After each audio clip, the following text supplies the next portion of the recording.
حدیث نمبر 61 مومن کی مدد کرنا. عن انس رضی اللہ عنہ قال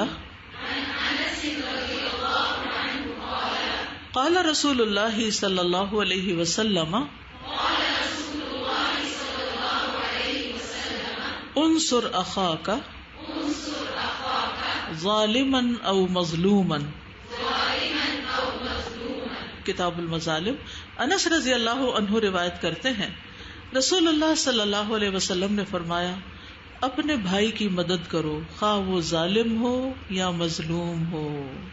بہت بڑی رسپانسبلٹی آ گئی کہ بھائی کی مدد کرنی ہے خواہ وہ ظلم کر رہا ہے یا مظلوم. اس کی مزید ڈیٹیل ایک اور حدیث میں آتی ہے. رسول اللہ صلی اللہ علیہ وسلم نے فرمایا اپنے بھائی کی مدد کرو خواہ وہ ظالم ہو یا مظلوم. تو ایک صحابی نے عرض کیا یا رسول اللہ جب وہ مظلوم ہو تو میں اس کی مدد کروں گا. مظلوم ہے تو میں مدد کروں گا، لیکن آپ کا کیا خیال ہے کہ جب وہ ظالم ہوگا تو پھر میں اس کی کیسے مدد کروں گا؟ آپ نے فرمایا اس وقت تم اسے ظلم سے روکنا، کیونکہ یہی اس کی مدد ہے. اس وقت ظلم سے روکنا. بعض اوقات کیا ہوتا ہے کہ اگر کسی کے ساتھ چھوٹی سی بھی کوئی چیز ناگوار ہو تو وہ ضرورت سے زیادہ بولنا شروع کر دیتا ہے. یہ کیا بات ہوئی، ایسا کیوں ہوا، ویسا کیوں ہوا، یہ فلاں ایسا ہے، اس کی ذمہ داری ہے، یہ خرابی کرتا ہے، وہ کام نہیں کرتا.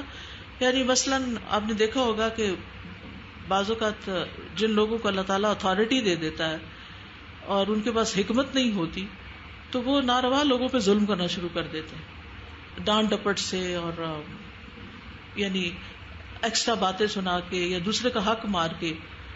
اب سارے لوگ ایسے لوگوں سے ڈرتے ہیں، ان کو کوئی کچھ منع بھی نہیں کرتا کہ ان کو چھوڑو، ان کے پاس گئے تو یہ تو بڑی مشکل ہو جائے گی.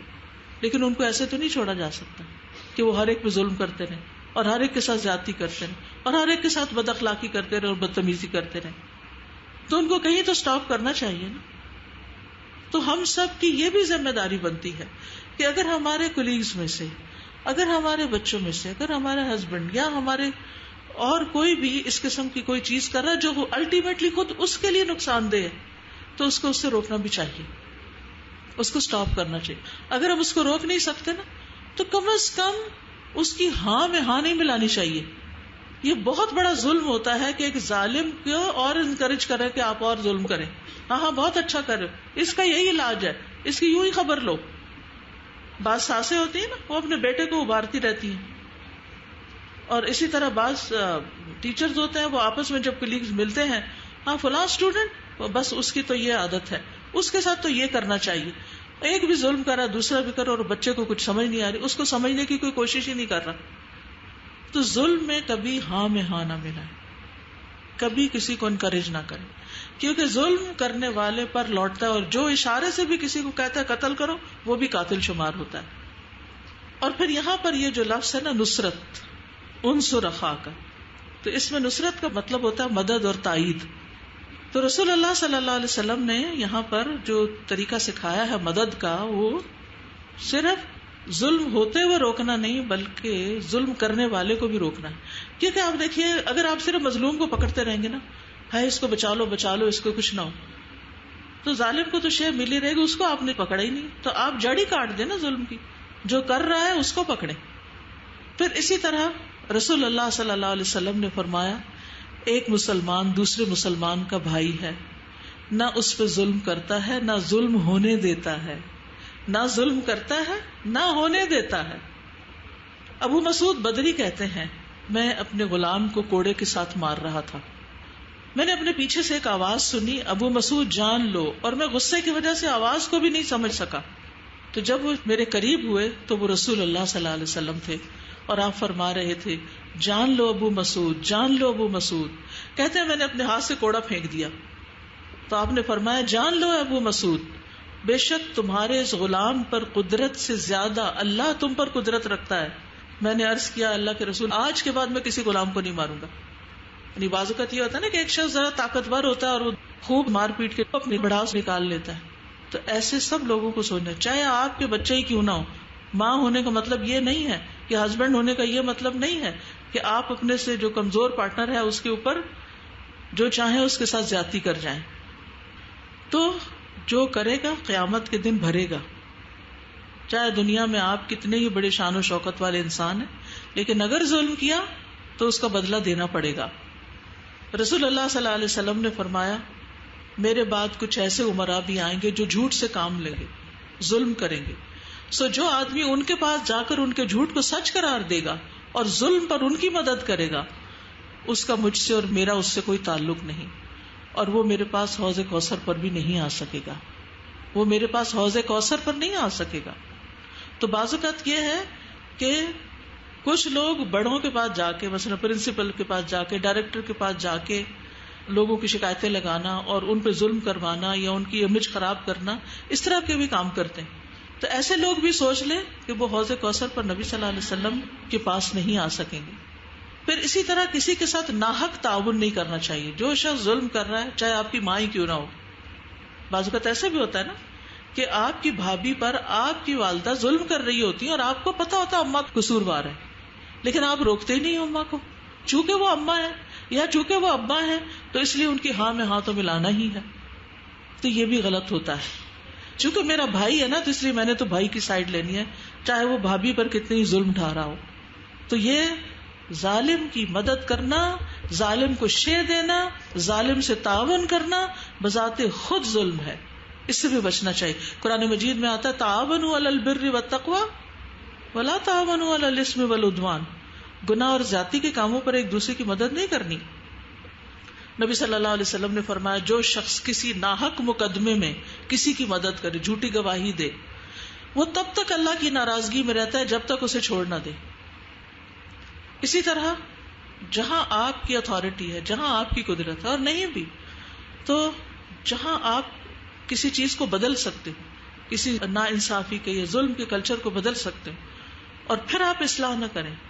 تو حدیث میں آتا ہے، جریر رضی اللہ عنہ کہتے ہیں میں نے رسول اللہ صلی اللہ علیہ وسلم کو فرماتے ہوئے سنا جو کوئی ایسی قوم میں ہو کہ جن میں اللہ کی نافرمانیاں کی جا رہی ہوں اور وہ لوگ اس کو بدلنے پر قدرت رکھتے ہوں، اس کے باوجود وہ اصلاح نہ کریں، تو اللہ ان سب کو ان کے مرنے سے پہلے عذاب دے گا. تو اس لیے جہاں کہیں کوئی ایسی چیز دیکھیں چھوٹی چھوٹی چیزیں ہر روز پیش آتی ہیں زندگی میں، گھر میں بھی گھر سے باہر بھی. کبھی ایسا ہوتا ہے کہ آپ نے کپڑے سلنے کو دیے، ڈیلے ہو گئے، تو آپ درزی کے ساتھ کیا کرتے ہیں؟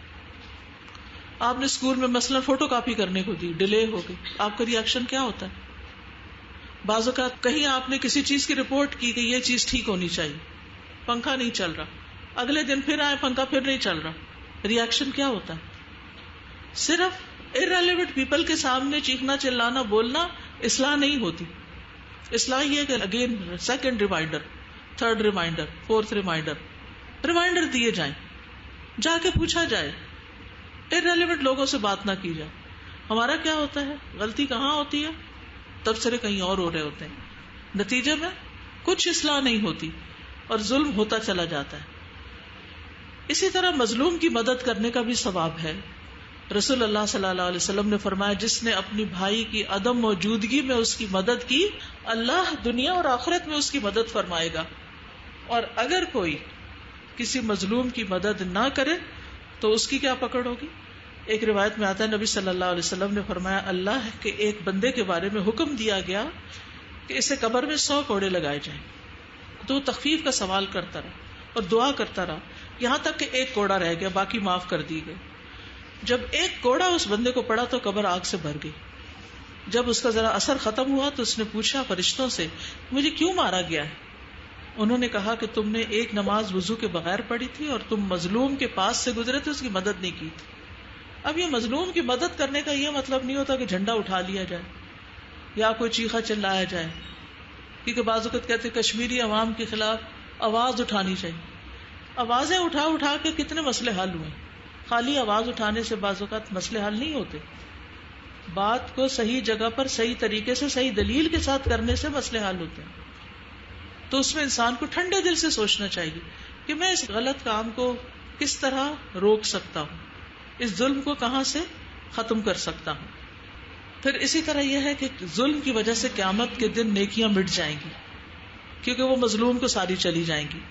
ابن عثمان، سلمان فارسی، سعد بن مالک، حذیفہ بن یمان اور عبداللہ بن مسعود، یہاں تک کہ انہوں نے نبی صلی اللہ علیہ وسلم سے 6-7 کو شمار کیا کہ ان سے روایت ہے کہ کہ وہ لوگ فرماتے ہیں کہ ایک شخص کا صحیفہ اور نامہ اعمال اس کے لیے قیامت کے دن اٹھایا جائے گا، یہاں تک کہ وہ خیال کرے گا کہ وہ نجات پا جائے گا، نیکیاں بہت ہیں، تسلی ہو جائے گی اس کو. پھر لوگ اس کے مظالم کی وجہ سے اس کا پیچھا کریں گے، یہاں تک کہ اس کی ایک نیکی بھی باقی نہیں رہ جائے گی، سب مظلوموں کو دے دی جائیں گی اور ان کی برائیاں اس پہ ڈال دی جائیں گی. تو اس لیے انسان کو سوچنا چاہیے کہ میں کسی بھی اعتبار سے کسی پر ظلم نہ کروں. مثلاً آپ دیکھیے، ظلم جو ہوتا ہے وہ صرف مارنا پیٹنا ہی نہیں ہوتا، یا ظلم کسی کا حق چھیننا یا چوری کرنا ہی نہیں. ظلم کسی کو ایموشنلی ٹارچر کرنا بھی ہے، کسی کو اس طرح تنگ کرنا، ذلیل کرنا کہ وہ بےچارہ فریاد بھی نہ کر سکے، اس کے پاس کوئی دلیل بھی نہ ہو یہ کہنے کی کہ میرے پاس کیا ظلم ہوا. ظلم یہ بھی ہوتا ہے کہ اپنی ڈیوٹی کو صحیح طرح پورا نہ کرنا، اپنے فرائض ادا نہ کرنا، جو ہمیں پڑھانا چاہیے وہ پورا نہ پڑھانا، جس طرح کہا گیا دینے کے لیے اس طرح نہ دینا. ظلم اصل میں ہے کیا؟ ظلم کہتے ہیں کسی کا حق مارنا. تو جو دوسرے لوگوں کے حق ہے ہم پر، اگر ہم ان کو ادا نہیں کرتے، چاہے والدین کا حق ہے، چاہے اولاد کا ہے، چاہے شوہر کا ہے، چاہے بیوی کا ہے، چاہے اسٹوڈینٹس کا ہے، چاہے ہمسایوں کا ہے، تو جس کا بھی حق ہم نہیں دیتے وہ حق سے محروم کرنا ہی ظلم ہو جاتا ہے. تو اللہ تعالیٰ ہمیں اس سے محفوظ رکھے. السلام علیکم ورحمۃ اللہ. پچھلی حدیث میں بات ہوئی تھی اس عورت کی جو گناہ گار تھی اور کتے کو پانی پلانے پہ اس کی بخشش ہو گئی، اور پھر جو باقی ساری ایگزامپلس بھی ڈسکس ہوئیں. تو میں سوچ رہی تھی کہ دن میں بھی کتنے ایسی اپرچونیٹیز آتی ہیں جہاں ہمیں کوئی ایسا موقع آتا ہے کہ ہم کسی کے ساتھ کائنڈ ہو سکتے ہیں، چاہے وہ انسان ہو چاہے وہ کوئی اور مخلوق ہو. بہت سارے موقع آتے ہیں اور چند لمحوں کے لیے ہمارے دل میں وہ ایک کائنڈ جو کارنر ہوتا ہے وہ ایکٹیویٹ بھی ہوتا ہے. پھر ہمیں یاد ہے کہ ہمیں اور کام ہے، وہ ابھی تو میں بہت آکوپائڈ ہوں، اور ہم اس کو جو ہے وہ مس کر دیتے ہیں. میں یہ سوچ رہی تھی اپنے لیے کہ ہم لوگ اسی طرح انکانشیسلی کتنے گناہ بھی کر دیتے ہیں. تو اگر ہم اس نیت سے کہ اللہ تعالیٰ میرے اس نیکی یا اس چھوٹے سے ایکٹ سے، کیا پتہ اللہ کو اتنا پسند آ جائے کہ کوئی میرا گناہ اس کی وجہ سے ختم ہو جائے، تو اگر ہم لوگ کسی معاملے میں سست بھی ہو رہے ہوں کہ جہاں ہمیں کوئی رحم کرنے کی اپرچونیٹی مل بھی رہی ہے، تو ہم یہ سوچ کے اس کو کر لیں کہ کیا پتہ اس سے ہمارا جو غلطیاں ہم کرتے ہیں جی ان کا کفارہ ہو جائے. لیکن آپ دیکھیے کہ ہمارا حال کیا، ہم بچوں کی تربیت کیسے کرتے ہیں. جب بچوں کو صبح لنچ پیک کر کے دے رہے ہوتے تو مائیں ساتھ ساتھ کیا کہتی ہیں؟ شیئر نہیں کرنا، شیئر نہیں کرنا، کسی کو نہیں دینا، کھانا اس کو خود کھانا.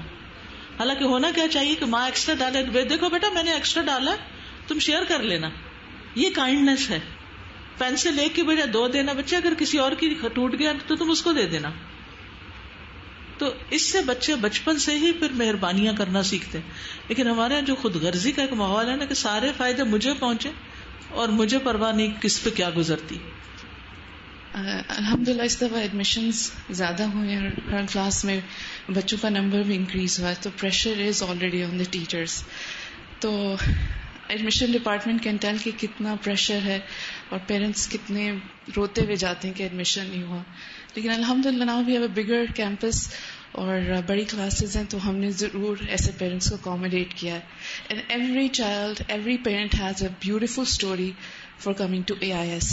تو instead of taking these children as burden and complaining and whining کہ اتنے بچے ہو گئے، اتنے زیادہ میں نہیں کر سکتی، یعنی I think it's an opportunity جس میں ہم اگر ایک بچے ہماری طرف سے کوئی بھی نیکی اس کو، یعنی ہم اس کو اس پہ ابھار سکیں گے وہ نیکی کر لے یا کچھ بھی اس کو سکھا سکیں، تو ہمارے لیے صدقہ جاریہ بن سکتا ہے. ہو سکتا ہے وہی ایکسٹرا بچہ جو ہے جو برڈن ہے وہ آپ کے لیے سب سے بڑا صدقہ جاریہ بنے. میں جب PhD کر رہی تھی تو مجھے پتا چلا میں پریگننٹ ہوں. تو جتنے میرے کولیگز اور لوگ تھے وہ سب کہنے لگے کہ یہ فتویٰ ہے، فلاں فتویٰ ہے، آپ اس کو ایلیمنیٹ کروا دیں. لیکن میرے دل کو اللہ نے تھاما ہوا تھا کہ جس رب نے مجھ پہ یہ بوجھ ڈالا ہے وہ ضرور مجھے اس کو اٹھانے کی بھی توفیق دے گا. دل بڑا کیا، اللہ سے دعا کی. مشکل تو ہوئی تھوڑی لیکن کام بھی وقت پر ہوا اور اللہ نے تیمیہ جیسی بیٹی بھی دی. اور الحمدللہ اب خوشی ہوتی ہے کہ وہ اس مشن کو آگے لے کے چل رہی ہے. اور میں کبھی کبھی کانپ جاتی ہوں کہ اگر میں کسی کی بھی بات میں آ جاتی تو میں اپنا کتنا بڑا نقصان کر بیٹھتی. تو اسی طرح بعض اوقات بعض بچے بچپن میں اتنے تنگ کرنے والے ہوتے ہیں، سب زیادہ نوٹی ہوتے ہیں، کچھ کام نہیں کر کے دیتے، لیکن بہت کچھ سیکھ بھی رہے ہوتے ہیں اور بڑے ہو کے پتہ نہیں آپ کا نام کہاں روشن کرے اور کس جگہ آپ کو کام آ جائے. سبحانک اللہم و بحمدک، اشہد ان لا الہ الا انت، استغفرک و اتوب الیک. السلام علیکم و رحمۃ اللہ وبرکاتہ.